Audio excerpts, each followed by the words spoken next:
வணக்கம். இலங்கை செய்திகளுக்காக நான் ஹரிணி. முதலில் தலைப்புச் செய்திகள். முன்னாள் ஜனாதிபதிகளான மஹிந்த ராஜபக்ஷ மற்றும் கோட்டபாய ராஜபக்ஷ ஆகியோரின் உயிருக்கு அச்சுறுத்தல்களாக அரசாங்கத்திடம் பாதுகாப்பு கோரிய மனோஜ் கமகே. நாட்டில் ஏற்பட்டுள்ள அரிசி தட்டுப்பாட்டிற்கு நாய்கள் தான் காரணம் என சுட்டிக்காட்டிய ஆளுந்தரப்பு அரசாங்கம். ஜெனீவாவில் நடைபெற்று வரும் ஐக்கிய நாடுகள் மனித உரிமைகள் பேரவையின் உயர்மட்ட பிரிவில் இலங்கையின் சார்பில் பேசிய வெளியுறவு அமைச்சர் விஜித ஹேரத்.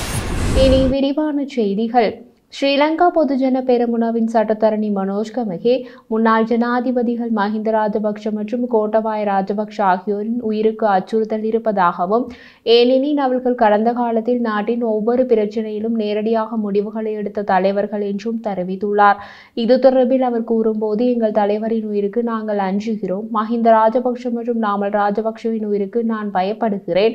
கோட்டபாய ராஜபக்ஷவும் பயப்படுகிறார். ஏனென்றால் அவர்கள் கடந்த காலத்தில் பாதுகாப்பு தொடர்பான பிரச்சினைகள் அனைத்திற்கும் எதிராக துணிச்சலான மற்றும் நேரடியான முடிவுகளை எடுத்த தலைவர்கள். அத்துடன் ராஜபக்ஷ குடும்பம் இன்னும் இந்த நாட்டை ஆள்கிறது. ராஜபக்ஷ குடும்பத்தின் பெயரை பற்றி இவ்வளவு புலம்பாதீர்கள். இப்போது நாம் அதை பார்க்கும்போது அரசாங்க அமைச்சர்கள் சொல்வது போல் ராஜபக்ஷ குடும்பம் இன்னும் இந்த நாட்டை ஆள்கிறது என்று நீங்கள் கூறுகிறீர்கள். அதனால் அந்த நாட்காலிகளில் இருக்க வேண்டிய அவசியம் இல்லை. உடனடியாக அந்த நாட்காலிகளில் இருந்து இறங்குங்கள்.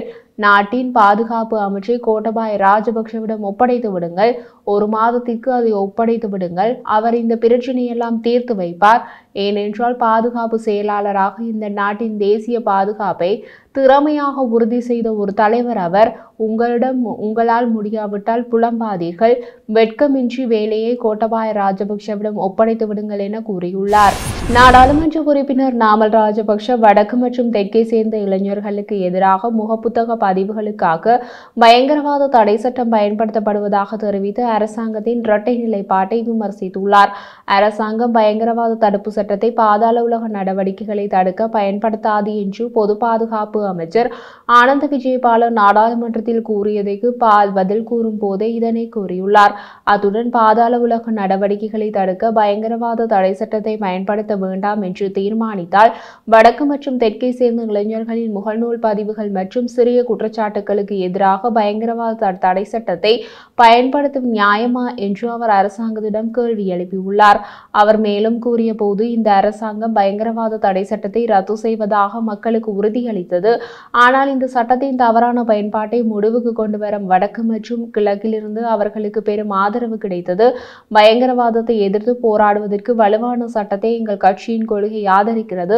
மேலும் நாங்கள் அதை பற்றி வெளிப்படையாக இருக்கிறோம்.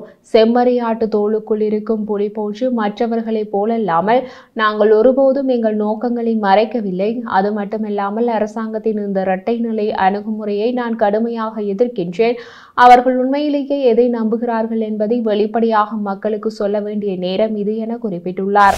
நாடாளுமன்ற சபை தலைவர் அமைச்சர் புமல் ரத்நாயக்க நாடாளுமன்றத்தில் இன்று ஜனாதிபதி அனுரகுமாரவினுடைய என்று எந்த கொள்கையும் இல்லை எனவும் தேசிய மக்கள் சக்தி என்ற கொள்கையே காணப்படுவதாகவும் தெரிவித்துள்ளார். அத்துடன் பாதீட்டை முன்வைத்த ஜனாதிபதி என்னுடையது என எங்கும் குறிப்பிடவில்லை. மாறாக எமது என்றே ஜனாதிபதி குறிப்பிட்டிருந்தார். நாம் ஒரு அணி, அனுரவின் சிந்தனைகள் என்று எதுவும் இல்லை. இங்கே அனைத்தும் நாம் என்றே உள்ளது. எமது அரசாங்கத்தில் உள்ள அனைவரும் ஒரே வழியில் பயணிக்கின்றோம். எம்மிடம் அவரது சிந்தனைகள் இவரது சிந்தனைகள் என்று எதுவும் இல்லை. அதே போன்று அரசியல் கையூட்டலை வழங்கி செயற்பாடுகளை நிறைவேற்றிக் கொள்ள வேண்டும் என்று எந்த கொள்கை ரீதியான முடிவுகளையும் நாம் மேற்கொள்ளவில்லை. தம்புத்கமை தொடருந்து நிலையத்திற்கு 100 மில்லியன் ரூபாய் நிதி ஒதுக்கீடு செய்யப்பட்டமை ஜனாதிபதிக்கே தெரியாமல் இடம்பெற்றது. பாதீட்டில் அவர் அதனை முன்வைத்தாலும் அதற்கான யோசனை எங்கிருந்து கிடைக்கப்பெற்றது என்பது தொடர்பில் அவதானம் செலுத்த வேண்டும். தம்புத்கேம தொடருந்து நிலையத்தினூடாக மரக்கறி பரிமாற்றத்தை மேற்கொள்ள முடியும் என தொடருந்து திணைக்களத்தின் அதிகாரிகளே முன்வைத்திருந்தனர். எனவே எம்முள் வேறுபாடுகள் இல்லை என்று அமைச்சர் புமல் ரத்நாயக்க தெரிவித்துள்ளார். நாடாளுமன்ற உறுப்பினர் செல்லத்தம்பி திலகநாதன் நாட்டில் ஏற்பட்டுள்ள அரிசி தட்டுப்பாட்டிற்கு நாய்கள் தான் காரணம் என தெரிவித்துள்ளார். நாடாளுமன்றில் உரையாற்றும் போது அவர் இவ்வாறு குறிப்பிட்டுள்ளார். இங்கு தொடர்ந்தும் கருத்து தெரிவித்த அவர், இலங்கையில் 10 நபர்களுக்கு ஒரு நாய் காணப்படுகிறது.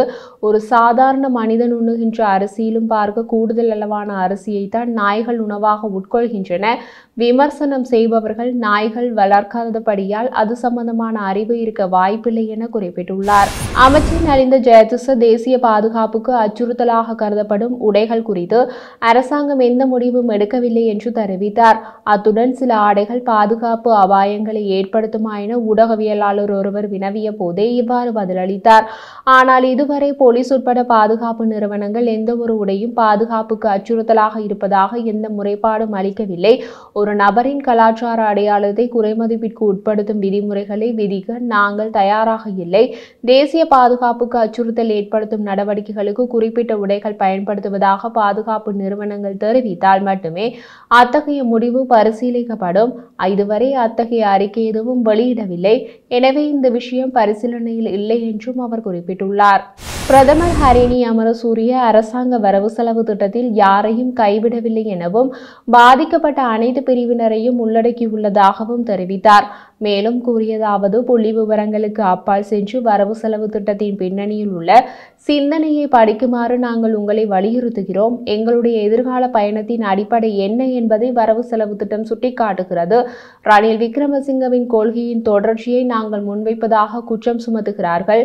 அந்த வாதத்தை உருவாக்கும் எதிர்க்கட்சி எங்கள் தொலைநோக்கு பார்வையை புரிந்து கொள்ளவே இல்லை என தெரிவித்தார். ஜெனீவாவில் நடைபெற்று வரும் ஐக்கிய நாடுகள் மனித உரிமைகள் பேரவையின் 58வது வழக்கமான அமர்வில் உயர்மட்ட பிரிவில் இலங்கையின் சார்பில் இன்று வெளியுறவு அமைச்சர் விஜித ஹேரத் பேசினார்.